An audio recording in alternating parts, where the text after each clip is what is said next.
governo Temer teve uma importante mudança nesta quarta-feira. O delegado Fernando Segovia é o novo diretor-geral da Polícia Federal, substituindo Leandro Daiello. A troca foi oficializada em nota emitida agora à tarde pelo Ministério da Justiça. A saída de Daiello vinha sendo negociada desde quando Alexandre de Moraes ainda era o titular da pasta. Daiello se dizia cansado, sob pressão da família e com a sensação de que já fez tudo o que tinha que fazer à frente do cargo. Ele estava à frente, né, da Polícia Federal, só para a gente lembrar, desde 2011, primeiro ano do primeiro mandato da ex-presidente Dilma Rousseff. Ô Vera, começo esse tema com você. Tem gente falando que isso pode influenciar aí, ter uma influência direta na Lava Jato, que pode atrapalhar as investigações. Tem motivo para esse alarde todo? O que você apurou? Que informação que você traz? Boa tarde. Tem motivo, Patrick. Tem motivo porque essa obstinação do governo em trocar a direção da PF, trocar o diretor-geral da PF, praticamente desde que o Temer assumiu, já houve várias investidas nesse sentido que esbarravam justamente no fato de que a coisa vazava antes da hora, ou naquela estratégia do próprio Daiello de dizer que ia sair como uma maneira de se blindar e permanecer. Então a gente já viu tentativas frustradas de trocar o comando da PF algumas vezes, nesse um pouco mais de um ano em que o Michel Temer está no poder. E essa obstinação me leva a crer que isso é sim um projeto de governo, né? Um projeto político da gestão Michel Temer, um projeto político do PMDB. E isso fica evidente quando você vê o ministro da Casa Civil, Eliseu Padilha, como um dos principais padrinhos da indicação do novo diretor-geral da PF. Eliseu Padilha, não é uma pessoa isenta, não é uma pessoa que está ao largo das investigações e pode, portanto, apadrinhar o diretor da PF sem que você tenha razões legítimas para desconfiar que vem aí sim no mínimo uma operação de contenção das investigações, se não abafa. Eliseu Padilha é investigado em mais de um procedimento da Lava Jato, em outros procedimentos que não da Lava Jato, pela própria Polícia Federal, e foi um dos que trabalharam pelo nome do novo diretor-geral. Então, há que se acompanhar com lupa, com óculos ali de grau, olhar e verificar desde o dia 1 a gestão deste novo diretor-geral, porque esta troca se inscreve numa série de outras iniciativas das quais a gente vem falando aqui e que estão se avolumando, que é uma espécie de reacomodação do establishment político pós-Lava Jato, numa tentativa de fazer aquilo que o Romero Jucá dizia naquele áudio lá atrás do Sérgio Machado, que é o que estancar a sangria. Eu acho que estamos num processo que foi atrasado pela divulgação daquele áudio, que foi atrasado por uma série de aspectos, mas que agora sim está em marcha de tentar estancar a sangria. Ô Andreasa, você vê também aí como um projeto político do governo Temer essa mudança, com base no que disse a Vera Magalhães? Não concordo. Vejam, o Leandro Daiello estava há 7 anos à frente da Polícia Federal. É muito tempo, né? Muito tempo, inclusive, para o desenvolvimento de vícios. Eu, pessoalmente, falando em termos de político-eleitorais, eu sou contra a reeleição, né? Eu sou contra a possibilidade de um governante disputar a reeleição no Brasil. E pelo mesmo motivo. É tempo demais, 8 anos. Gera as condições perfeitas para vício. A Polícia Federal, no Brasil, já detém um nível de autonomia para sua atuação que não encontra precedentes em democracia nenhuma do mundo. Isso significa que isso serve para o Daiello também, a indicação do diretor-geral da Polícia Federal, uma vez que ela é política, feita pelo governo, embora a Polícia Federal seja um órgão do Estado, ela sempre tem um padrinho, sempre tem um componente político. Se formos pesquisar, encontraremos também, Daiello também teve. Algum petista, certamente, naquela ocasião.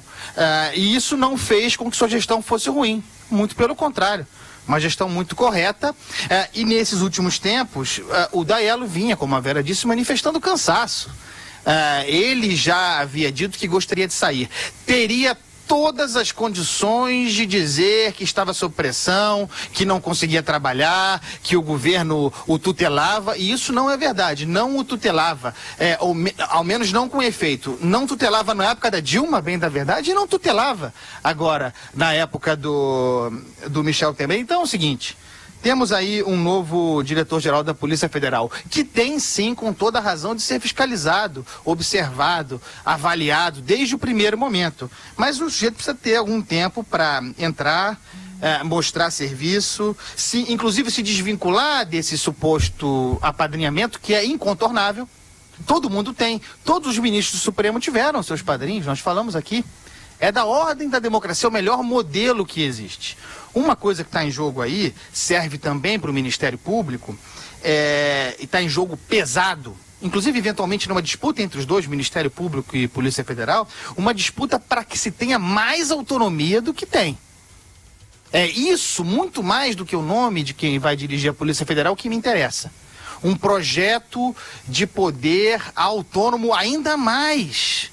Veja, nos Estados Unidos não existe esse poder para a Polícia Federal, para o FBI, de autonomia. Muito menos para o equivalente ao Ministério Público. Isso é o que é importante, não quem vai dirigir o troço. A mudança nenhuma. Eu já passo para você, Vera. Vamos ouvir o Madureira, o que ele pensa a respeito. Vai, Madu. Só para lembrar o Andreasa, o John Edgar Hoover, J. Edgar Hoover, foi o fundador do FBI em 1935, e foi o diretor do FBI, ou FBI, como vocês preferem, até a sua morte em 1972. Portanto, 37 anos, na maior democracia do mundo. Então, ele foi, trazendo, né, a equivalência, diretor da Polícia Federal dos Estados Unidos em 37 anos. Não vou comentar para bem ou para mal, mas foi. Eu acho que a Vera tem toda a razão. A saída do Leandro Daello é evidentemente mais uma jogada nesse xadrez anti-Lava Jato. Seria ingenuidade pensar que um apadreado, né, do governo, do Poder Executivo, né, não estivesse alinhado e de acordo com todas essas manobras com o objetivo de desmontar a Operação Lava Jato e congêneres. O próprio Andreasa, que não é um defensor, tenho certeza que não, mas ele tenta explicar, né, que o establishment, né, vai vencer. Essa é uma manobra do establishment querendo realmente vencer, né? O establishment querendo vencer na medida que tira o Daello, esse rapaz novo que entra, não vem ao caso se ele vai...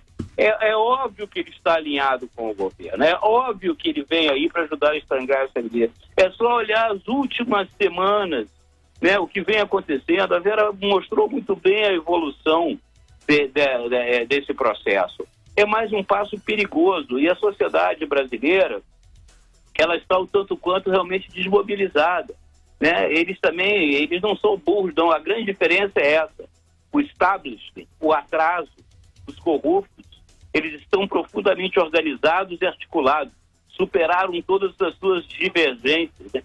Hoje formam um grande arco que vai do PT ao PSDB, PMDB, PP, todos os partidos unidos, juntos, integrados, no sentido de permanecer no poder e escapar da justiça. É isso que está ocorrendo, o resto é ingenuidade. Vamos lá.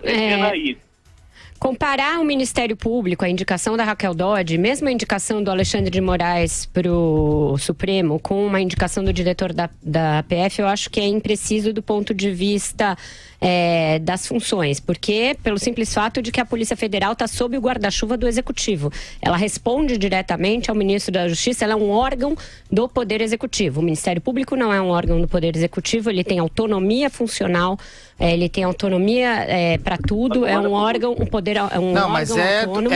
É ligado ao Poder Executivo. Não é ligado ao Poder Executivo. O Ministério Público. Não é. O Ministério Público é indicado pelo presidente da República, mas ele é um órgão do sistema judiciário, não do Poder Judiciário, mas do sistema judiciário, mas ele é um órgão autônomo. Ele representa a sociedade, não representa o Executivo. Ele é totalmente independente do Executivo. Da mesma maneira, o Supremo Tribunal Federal é a corte máxima do Poder Judiciário, portanto, de um outro poder que não do Executivo. Então, por mais que as pessoas cheguem lá por indicação política, chegando lá, elas têm uma série de garantias de inamovibilidade, de autonomia, de, enfim, independência funcional que um diretor-geral da Polícia Federal não tem.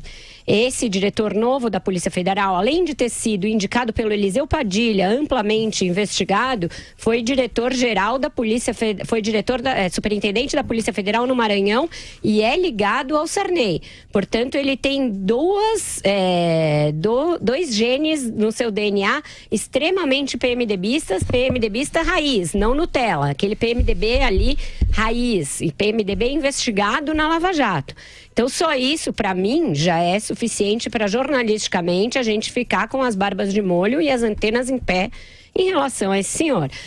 O Leandro Daello fez um trabalho muito bom na PF e pegou uma PF que estava ainda sacudida por aquela briga intestina de facções, que tinha ali o senhor Protógenes, teve a fase do Protógenes, teve a fase do Paulo Lacerda. Com a gestão do Daello, que é a mais longeva da história da PF, isso mais ou menos foi mitigado e essas coisas, tudo bem, continua havendo uma disputa de poder, isso sempre vai existir, sempre tem grupos que atuam como sindicatos dentro da Polícia Federal, mas o fato é que a Polícia Federal teve um norte, uma ação bastante articulada, bastante independente. E aí sim, nem a Dilma e nem o Temer conseguiram interferir ali, houve uma blindagem. Que agora, me parece, a intenção é reduzir um pouco esse grau de autonomia. A PF, sob o Leandro Daello, teve um grau de autonomia que ela nunca teve antes. Daí a dizer que ela sempre vai ter, acho difícil, porque isso depende, sim, de uma orientação política, que é uma orientação dada pelo Executivo, que comanda a Polícia Federal. A escolha teve aval dos parlamentares, teve aval dos senadores, deputados do PMDB.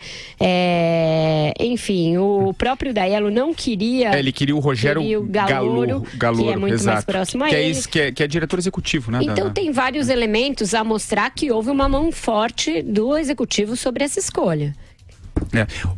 Andreas, eu passo para... A verdade... Claro, vai lá.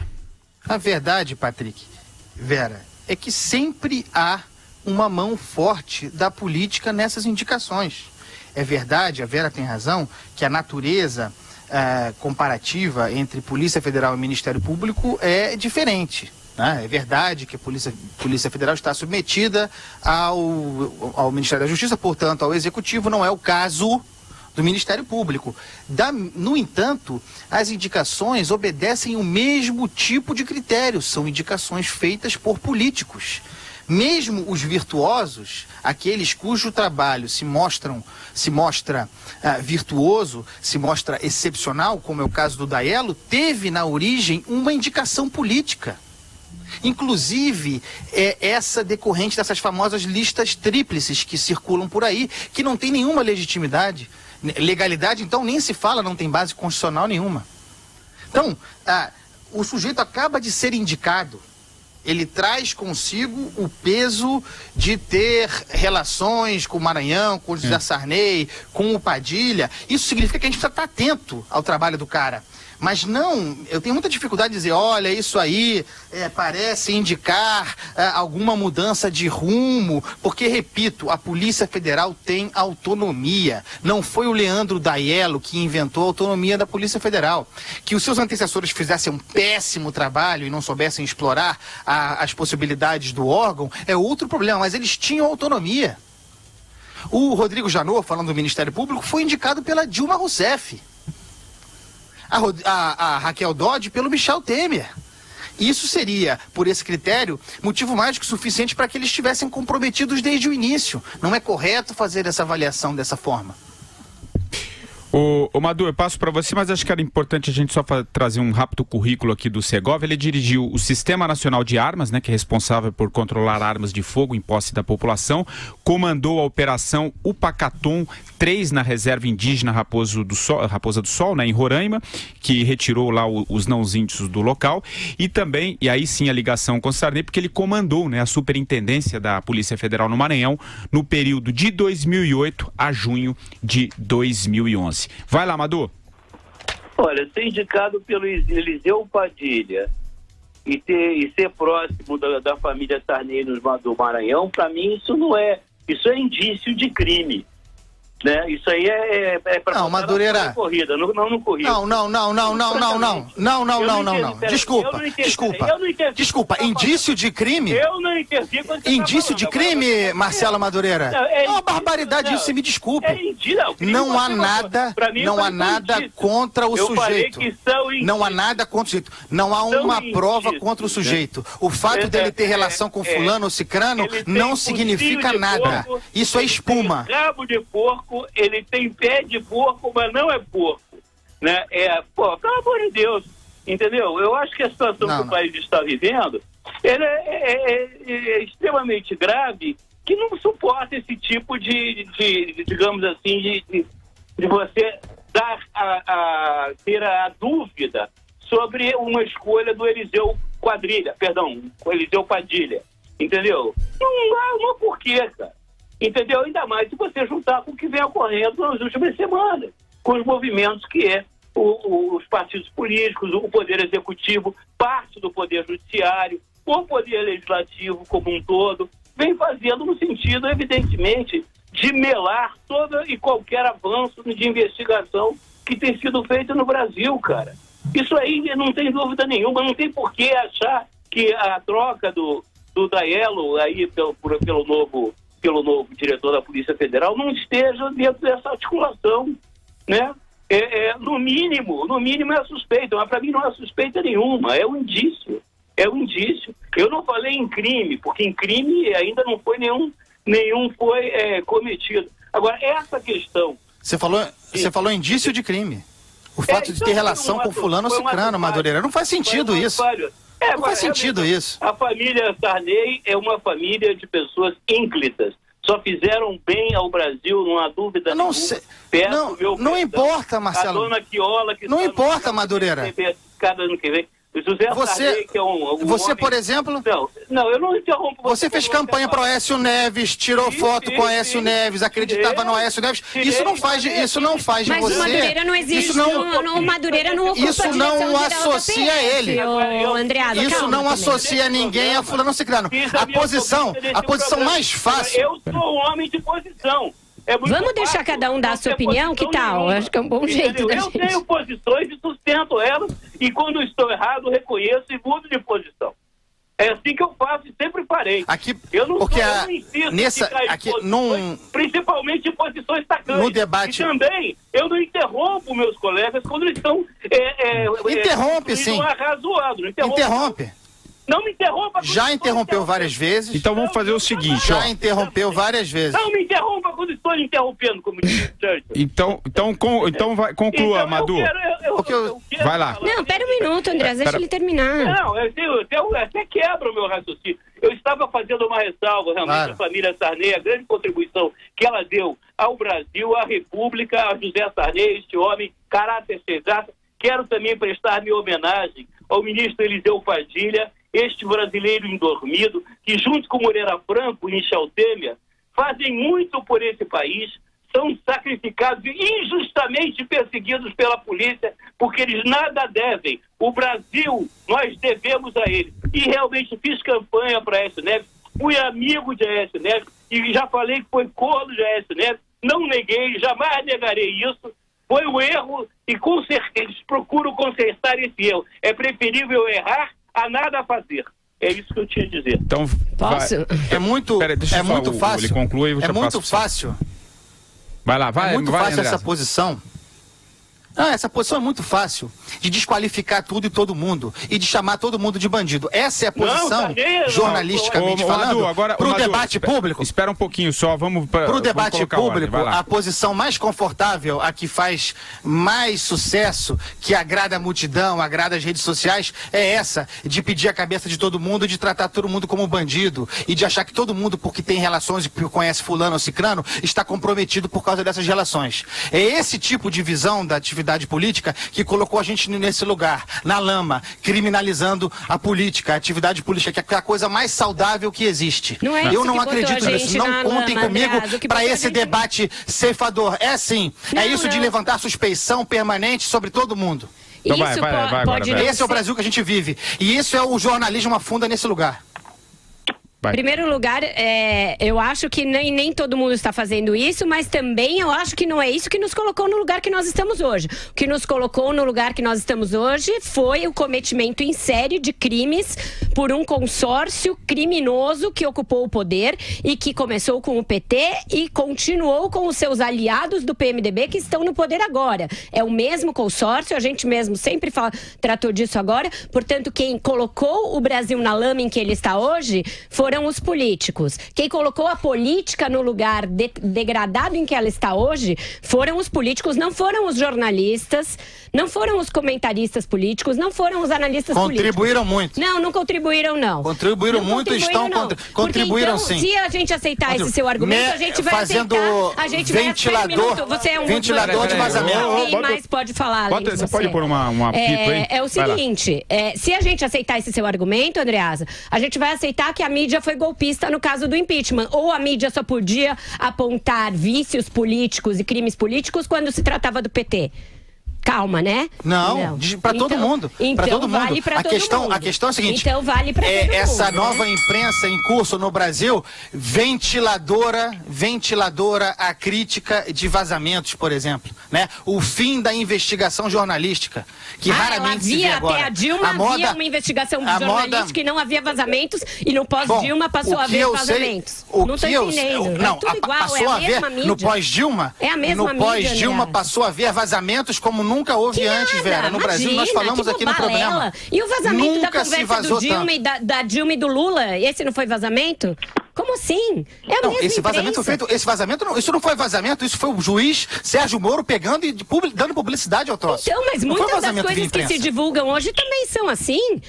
Aliás, um erro do Sérgio Moro. Um erro do Sérgio Moro, diga-se.